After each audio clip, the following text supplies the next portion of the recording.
Well, welcome to Let's Talk Conversations on Race. And today I'm so happy to have with us Dr. Jenn Noble. And I'm going to read a little bit about her, lots of really wonderful stuff. Dr. Jenn is a licensed psychologist. She's a lover of adolescents and a coach for parents of mixed race kids. So you see the kindred spirit there. She is the founder and CEO of Free to Be Collective, and she created an online educational community for parents of mixed kids to help families raise confident, resilient children. Her passion for identity freedom and her advocacy for the mixed race community are fueled by her lived experience, which I can't wait to hear about. Dr. Jenn owns a private practice in Los Angeles. She is often a keynote speaker and she teaches psychology on the collegiate level. So welcome, Dr. Jenn. Thank you. Thanks for having me. Thank you for joining us from sunny California. Slightly overcast, but yes, it will be sunny soon. So Dr. Jenn, we know that the mixed race population is the fastest growing demographic in the country. And you started the Mixed Life Academy to help mixed kids and their parents navigate issues of identity. And you also said this is fueled partly out of your own lived experience. So can you tell us a little bit about your ethnicity, your lived experience, and then why you started this work? Yeah, well, my background is I am Sri Lankan and African American, and born and raised here in California. And the reason I say all of this work is fueled by my lived experience is that one, I grew up as a mixed race person, kind of dealing with the same kinds of things that people had, whether it's questions and maybe even accusations of what you are and are not. But for me, once I got to college, I started kind of asserting my mixed race identity a little bit more. And what I mean by that is kind of in my personal experience, when I move through the world, everybody sees a Black woman first. And there's no problem with that. I kind of lived that way. I just sort of like, okay, that's how everybody sees me. I get it, understood. Like, that's how you're going to treat me. But I also knew that I had a very rich part of my background and history and experience with Sri Lankan culture. And so it was something that I kind of asserted with family, extended family, and not so much in school or other places, unless it was like closer friends that knew my family. And then they'd be like, oh yeah, we know this or that. So in college, I actually got to be a little bit more visible with that aspect of my identity. I was in the South Asian Student Association and wore a sari every once in a while, like those kind of things. And then it brought more conversation. It was just a freedom that I kind of started doing in college. And with that, I started doing like independent study. I was a psych major and I started digging into stuff. And I found all this research on mixed race people that I didn't even know existed. It was really a shock because I'm like, what? There's more people enough that they can do like a study? There's more of us. Yeah. So I started reading that and I got involved in a nonprofit. I joined as a member. And so that was a big part of like shifting my lived experience because I got to attend like conferences and other types of interactions where I was just in an environment with like a whole bunch of mixed race people and their families. And then I got involved as a leader. And so for me, it was like I had a personal experience. I had a different type of connection to my cultures. I had a different, kind of understanding of who I was, but I started to meet a lot of mixed race people who did not have the same experience I had. They had maybe a lot more struggles in different ways. And so that really was enlightening. And one of the things that stood out to me so much was that a lot of these adults would say, my parents never talked to me about this. My parents never explained or my parents never put us in an environment where I could meet other people, or my parents never connected me to my blah, blah culture.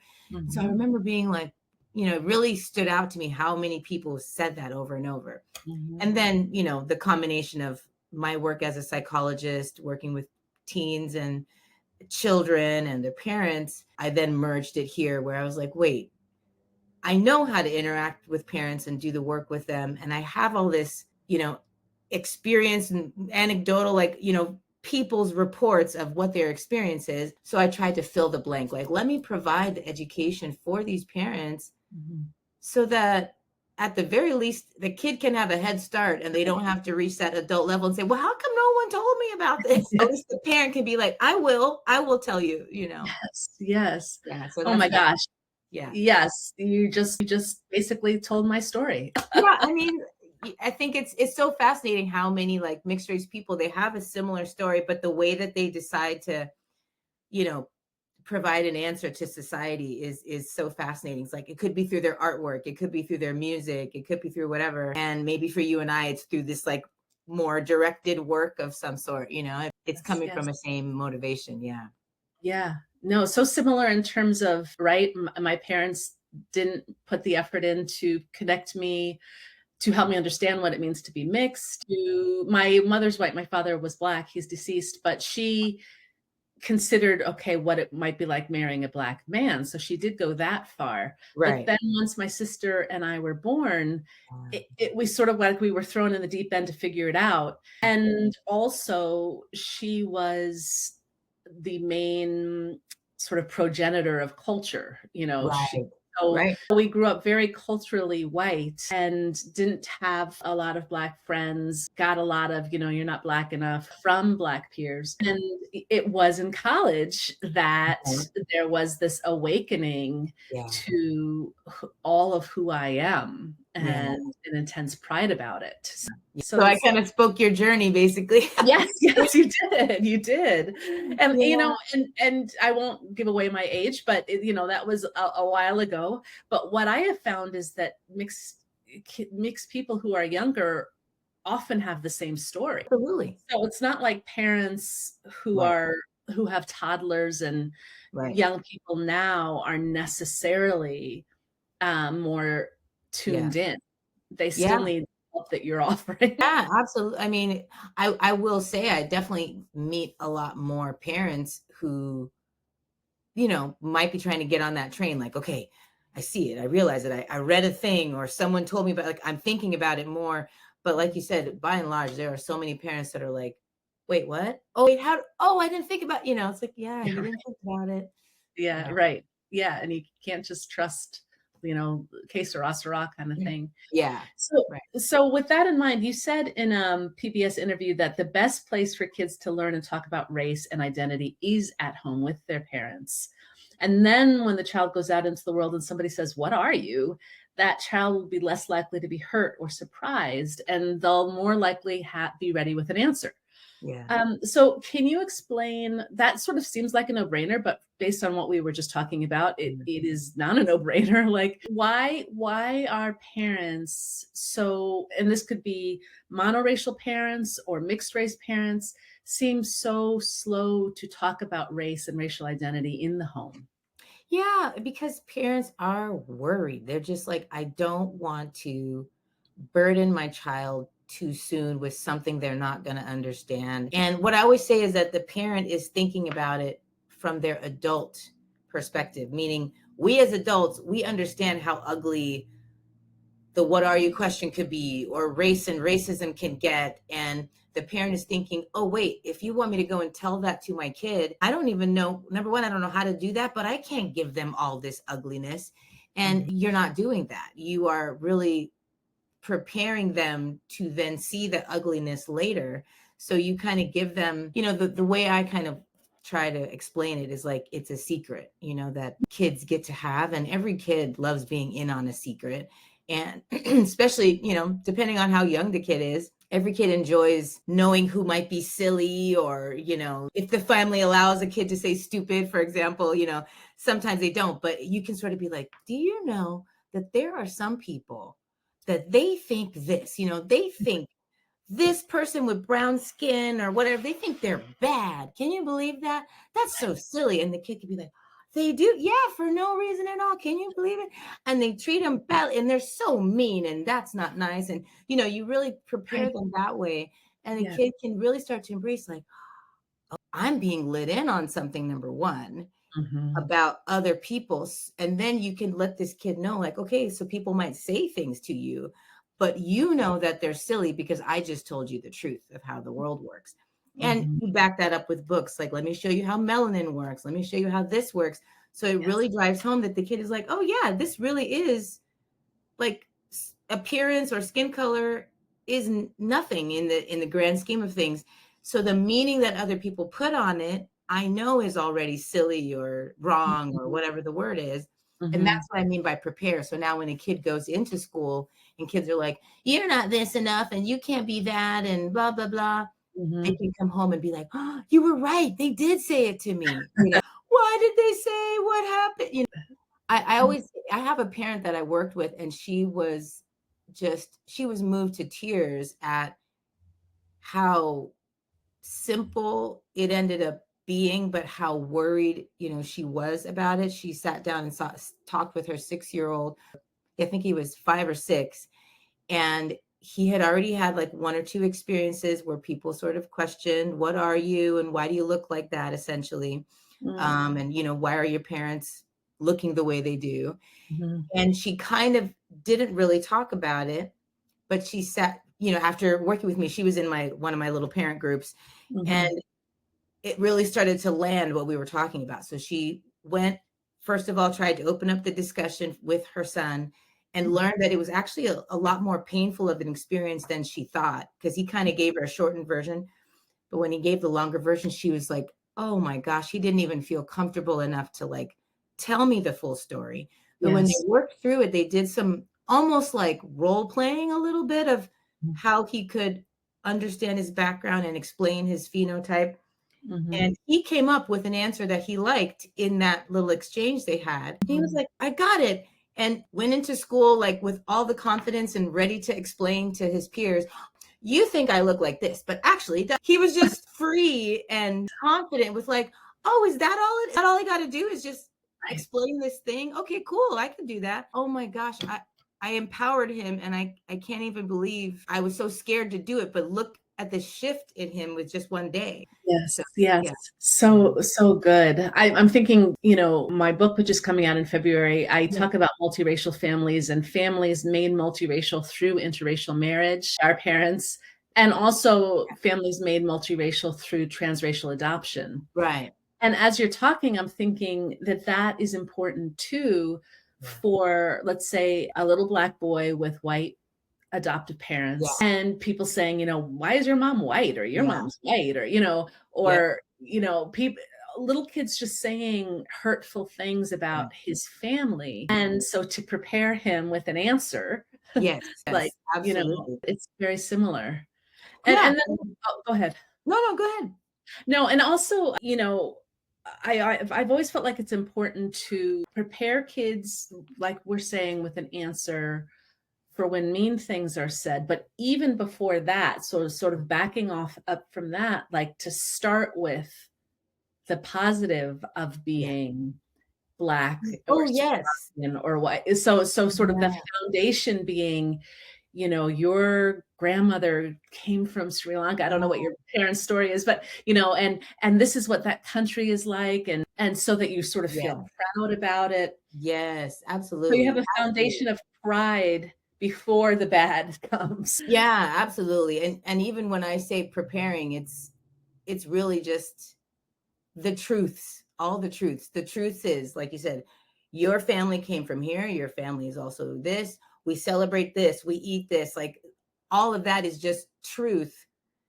It doesn't even have to be couched under positive and negative. It is just a truth. The truth also is this is how melanin works. There is Mm, no judgment in that. It's only mhm, the judgment when it comes from outside people. So you're really kind of creating safety in the home of like, this is who we are, this is mhm. how we look, and there's absolutely nothing wrong with it. And there's nothing wrong with the way you look. Now, let's talk about the people who don't know. Now, when you walk outside of the house, Yeah, you will meet people that don't know what our family is like and don't know that we're normal. Yes, mhm. I fully agree that it's creating. Yeah, I was trying to think of another word besides positive, and the only one I come up with is like just sharing the truths, the Yeah, reality. You don't yeah, have to spin it. To me, positive means you're kind of spinning like, oh, but it's like, no, it's just, it is what it is. This is who we are. right. So Yeah. good. You said something also in that interview that was so freeing for me, and I've been thinking about this for a long time, and it was like, wow, that really helps me. But you said when your phenotype really doesn't match one of the groups you belong to, Mhm. Phenotype meaning what you look like, your skin color, your no, yeah, your face, your Yeah. nose, your eyes, your hair, for people who might not know. But you Yeah. develop the skill of being like, well, I'm going to enter this space anyway, and you all going to be all right, and we'll figure it out together. And Yeah. I found that so powerful, because I think one of the things that could happen to mixed kids, and you sort of alluded to it, and I alluded to it, like, you don't belong here because you don't look right. So talk Yeah. about that whole issue of claiming space regardless of what you mostly look like. Yeah, I mean, it's a tough one. It's easier said than done, but that's why I say that there does have to be work before to really be comfortable with and know who you are, like where you came from, connected to culture, and then really understanding I have a right to enter these spaces because I am connected to that whole culture. I may not look that way, or it may not look the conventional way that other people expect, but I can't live for other people's perceptions. I know it's that knowledge kind of brings some of the comfort, but again, it goes back to just really understanding, okay, I know myself, but also I understand how people will perceive me. So Mhm. giving a little bit of grace or allowance for humans to do what they're going to do, which is like, what, and really, it's like, to me, again, it's back to that truth or reality of like, if for me specifically, if I look in the mirror, I don't look classically Sri Lankan. Sri Lankans definitely have dark skin like me, and it could be darker or various, again, my whole body type, facial features, it doesn't give off, Sri Lankan right away. Right. Very rare cases I'll go into certain spaces where someone will be like, "Are you South Asian?" But it's not a given. Again, knowing that, I can say, "All right, they are going to be like, why is she here?" So Mhm. I can prepare myself for that and just rest on the truth that usually those moments are much shorter than people fear. People Mhm. think you're going to be shocked. Everyone in the room is going to like turn around and look at me, and we'll all be frozen in time, and it'll be like the worst experience ever. And I'll just run out of the room crying. But usually it's a moment, for me, my examples, it might be like someone comes up to me. Maybe there's some staring, very common. So I might look and be like, okay, they're staring because they're not sure what's happening, why I'm here, or whatever. But then maybe a few bolder people might come and say, what interested you in this particular event? Or, oh, why are you here? So Yeah. then I can be like, a chance of, or that was their version of like, what are you and why are you here? And Right. then once I answer that, they're like, and then the moment is done. And they're like, so what about this? And how about that? And, oh, I want you to meet this person over here. And Right. Right. it's just a matter of like, deep breath. Let me Yeah. get through that initial shock of Mhm. you looking at my face and then Mhm. help you through it. Yeah. I'm thinking of somebody who might be, let's say, biracial, black and white, and they're really, really fair Yeah. and could even potentially pass Yes. Yes. for white. And I can imagine if they walk into a room Yeah. of black people and they say, "Well, I'm black." Yeah. I'm sort of remembering, who was that woman years ago, Rachel. No, she doesn't count. We don't even need to say her full name. Okay, you could tell us why. So how sort of there could be sort of this sense of like, no, you can't claim that. You don't walk around and even walk around in brown skin. Yeah. So talk No, about that. Somebody who is white passing, white saying, appearing. I think white passing would indicate they're purposefully trying to live as a yeah, white person. yeah, So, those there are people that are like, I can't help it that I appear white to you or that I present white to you. And yes, it is its own experience, whether anybody that is like white other trying to mhm, go into the other space when they are very white appearing, it can be nerve-wracking. Again, I think it's about the truth, right? Or really accepting the reality. So again, even if I go into a space, I don't walk in and say, "Hey everybody, I'm Sri Lankan." I walk in but well aware that I have had a different lived experience because of how people treat me, and kind mhm, of starting from that point. And so I mhm, think a more white appearing person that's like white and black, they can still go to, let's say, the African American Student Association but they kind of prepare themselves to walk in and say, okay, but I have also had a different lived experience Mhm. because of whether it's my lighter skin or maybe my hair is like straighter with not much curl. That Mhm. means people treat me differently. Mhm. But even with that knowledge, I want to connect to my community. So Mhm. when that stance is taken, there's always room for that acceptance. Again, once that initial, like, hey, why do you look like that? Why do you look so white? And Yeah. then when it's said, they're like, okay, you're cool. Yeah. But I do think it would be more jarring if that person walked in and was like, hi, everybody, I'm Black too. Then it would feel like, wait, Right. don't actually acknowledge our experience then. And so I think it's a big conflict that happens online, but Yeah. I always support, and I've even had clients where I work through this with them, where they look, again, they're appearing more white, but kind of empowering them to still connect to their culture. They're Mhm. allowed.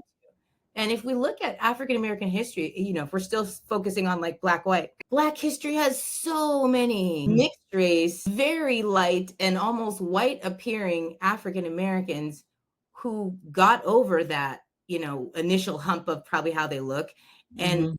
connected to the community and made some amazing contributions where today no one would ever question them anymore. So Right. it's about empowering that same person to get to that space, and how do you reach that? But like I said, it's much easier said than done, and it does take, to me, a lot of internal work Yeah. first. Yeah. Yeah, what I hear you saying is, sort of foundation of humility, Yeah. like, I identify as Black, but no, I do not have the same lived experience Yeah. as you, and I do have privilege, but at Yeah. the same time, my father was Black or whatever, Right. and I have this culture. And do you feel like there also there has to be that humility and then also a comfort with the culture, so you can't come into that space not understanding the culture, never having been around the Yeah. culture. You were raised by your white mom. You've Right. never, and the same thing could be if you're also Asian or also, Yes. Hispanic. Yep. You were raised by your white mom. You've never been in these BIPOC spaces. You Yeah. don't understand the culture. And now you're saying that you're actually, Yeah. or Chinese. So, yeah. Yeah, it's that's why I say there's a lot of personal work that has to happen. Like cultural exposure is a tough one. I think what I'm assuming with the discussion we were having is that Black white person or white other person was already connected deeply to that culture and then wanted to meet other people. Mhm. I do think it's a much bigger ask to enter a totally new space saying, hi, I never had any connection to this culture and I want it now. I'm also one of you. Like, Yeah. no, that means you got to go back and do some personal work first, Yes. almost like preparation, and then you can enter, the space, because it will be safer for you. You want to create safety for yourself. And if you are totally going into the unknown without even knowing how to understand them slash understand yourself, you're going to get caught up real fast. Yeah, yeah, so good. So that's definitely a departure from the one drop rule, which you sort of alluded to when you said, growing up, I look Black, people are going to think I'm Black, so I'm just going to be Black. Because that why is it important to leave? You could explain the one drop rule if you want, just for Yeah. people who might not know, but why is it important to leave that behind and not live under that rule anymore? Yeah. Well, there's probably a lot we could say about the one drop rule. That's like its name in quotes, but it really was coming from a time in the United States where we were trying to quantify anyone. Well, let's put it this way. It was a time where we wanted to keep white racial identity pure, quote unquote. Yeah.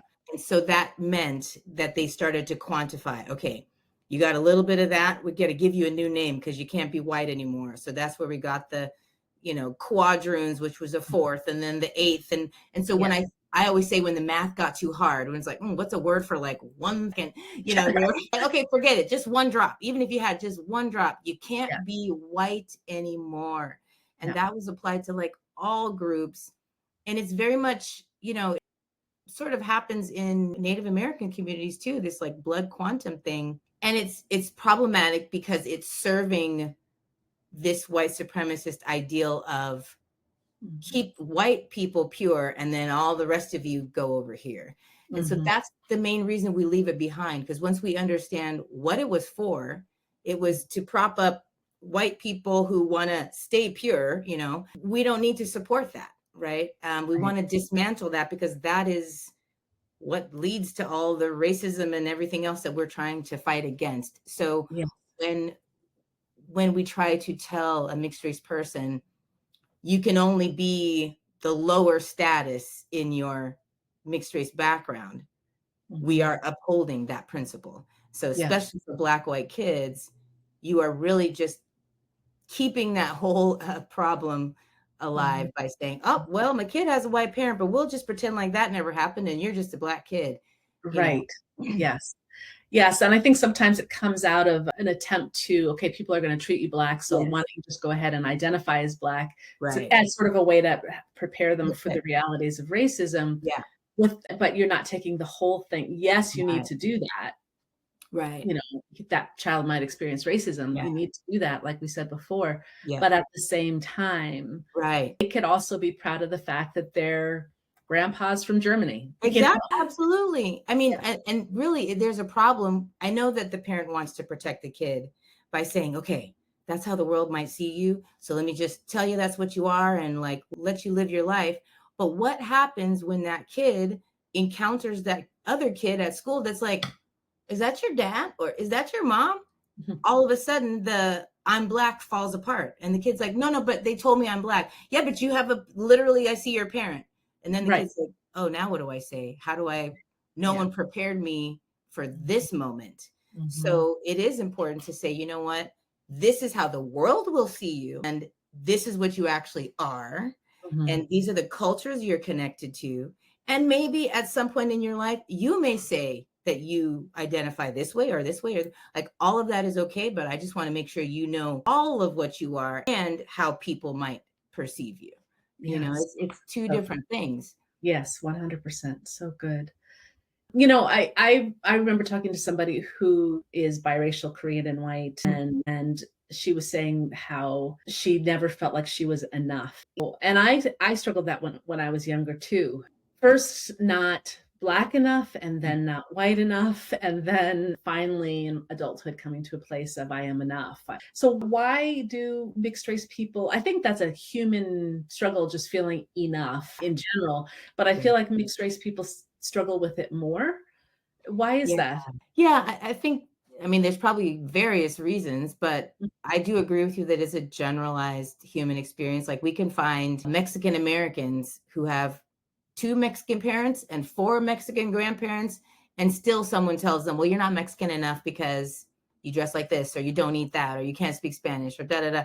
And so Mhm, it's a very outside validated thing. And so mhm, to me, the enoughness is often a mixed race person judging themselves by other people's standards of what they believe that particular group should do. This is just one example, because I do want to be fair that there are some mixed race people that feel they are enough because they really just did not ever, maybe this person never got a chance to connect to anything Korean at all.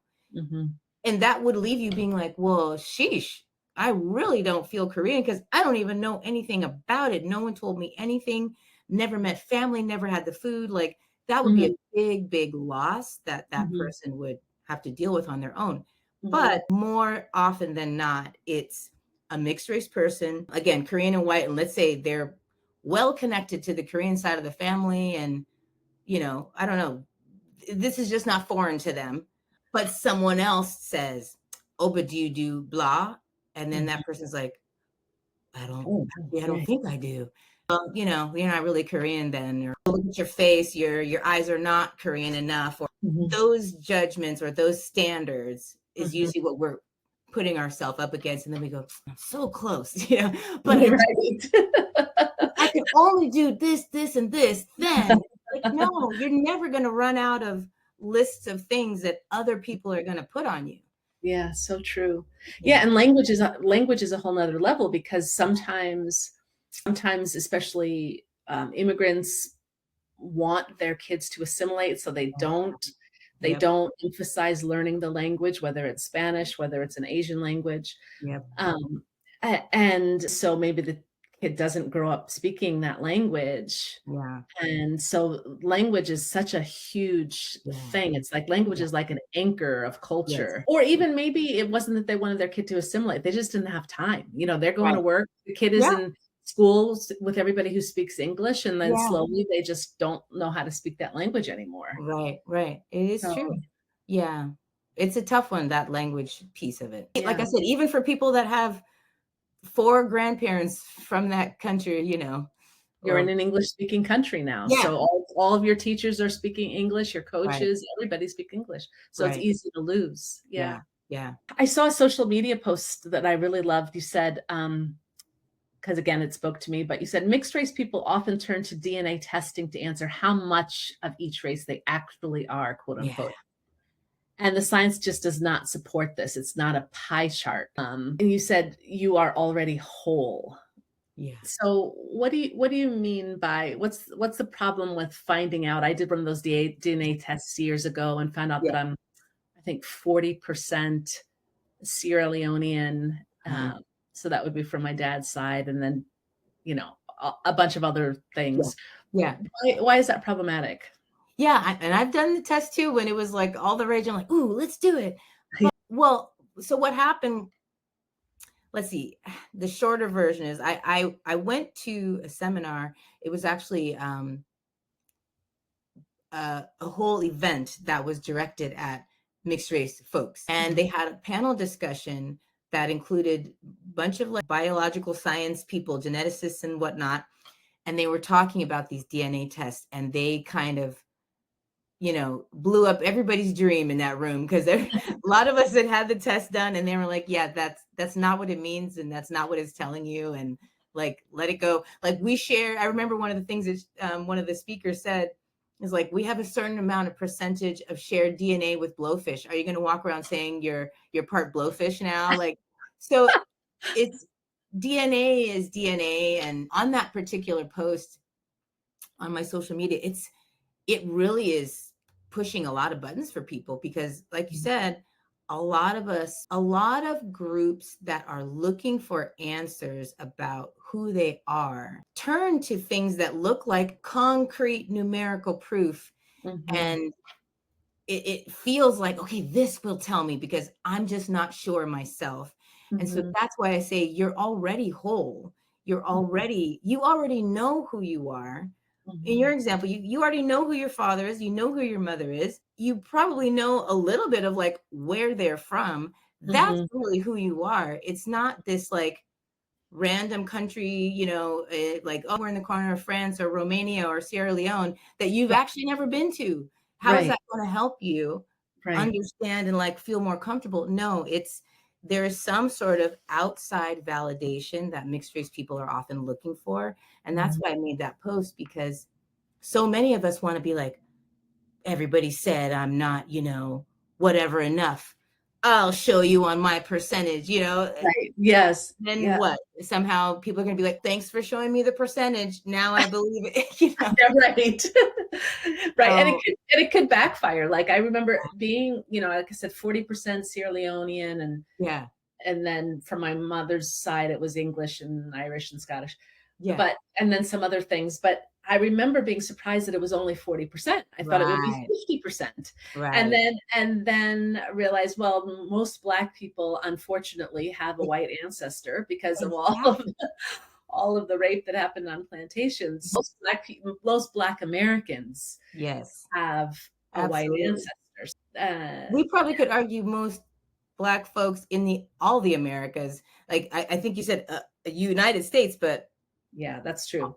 I mean, because we all of them were brought over to all the Americas, but Yeah. absolutely. And if we don't know that, that's part of the problem. But really, the other piece of the DNA testing issue is that those numbers are really not meant to be pie chart parts of ourselves. They are essentially saying, here is the likelihood that you share DNA with other people who also lived in this area. Mhm. And it's totally different than what we think it's saying, and Mhm. probably how they kind of marketed it. I've seen on a, I've been learning a little bit more because of the post that I made, and a few people have made it a point to say on all those DNA tests, somewhere in the small print, it says for entertainment purposes only. Like, it is not the answer. It's Right. just to be like, oh, look, I share DNA. I might share DNA. DNA with people Mhm. from this country and people from that area Mhm. versus, oh, I'm 2%, whatever. I need to live that way now. No. Yeah, yeah. That's powerful. Yeah, I think that might be particularly tempting for Black people in the Americas Yes. because there's this desire to know, even to know the tribe. Like, Yeah. we know that, we know that Europe carved up Africa and Yeah. artificially. Okay, which tribe, Yeah. What and country, what region, who were my people? Like, where did I yes, come from? Yeah, yes, especially once an African American acknowledges, okay, I came from this continent and somewhere way back, we made this big journey, forced journey. I want to know, what country would I have been from. been from or connected to? Absolutely. And, I don't fault that at all. It's just that this is not the way to find that out. And it's really more about the grief of, for mixed race people, the grief of, I don't have two parents from this particular. I just Mhm. don't. And I am something new. I am existing in a new experience. And while that's beautiful and there's all these lovely things that come from it, there's also a grief of something gets lost. And the Mhm. same thing for African Americans. At some point, we have to acknowledge the grief of something was lost. I came from a beautiful country and culture of people, and I don't know, I can't get back to it because, Yeah. you know, Right, right. and if the country itself could just start acknowledging that grief, I Yes. think we would be able to process it differently. But instead, we're searching for, like, who Right, can just answer this for me? I'm right. struggling here. Yeah. Yes, yeah, and people are making a lot of money. I heard that the tests to find out the tribe are like hundreds and hundreds of dollars, so much more expensive than just the regular DNA Yeah. scratch your cheek test. So Yeah. yeah, Yeah. somebody's making a lot of money, capitalizing on that Right. loss. But at the same time, I think I have to go back and read it. 23andMe apparently is not doing well financially, and so they might collapse. And then what happens to, all this data? And I don't know what we do with all these companies that don't do well, but then they have all this information. Yeah, That's right. a little sidebar, but it's like, That's a little scary. Right. yeah, Uh, well, I think oh gosh, I could talk for hours, but I think this is the last question. On your social media, you also quoted somebody named Tina Lifford, and you said, "When you know yourself, you are empowered. When you accept yourself, you are invincible." I mean, this is sort of going to really be a summary of everything we've already talked about, but why is knowing yourself and accepting yourself?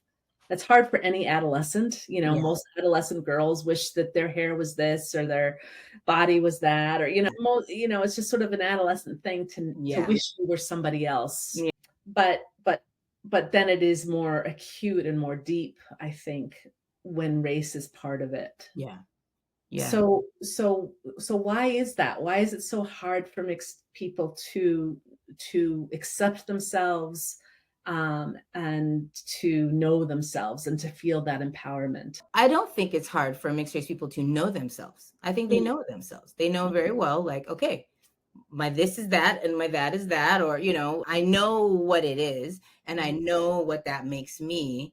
I mhm, think what happens is when that knowing of who you are comes up against world expectations or society rules. And so mhm, the accepting part is stalled or like complicated because society says we're not going to let you be who you know yourself to be. mhm, And if you try to assert yourself the way you know yourself to be, we're going to shut that down and we're going to make you feel like you're wrong or that you're some sort of all the things like you're confused, you're lost, you're a traitor, you're all, mhm, whatever it is mhm, because you tried to say who you know yourself to be. So the mhm, acceptance in my view for mixed race people is the acceptance of, okay, society is not set up yet.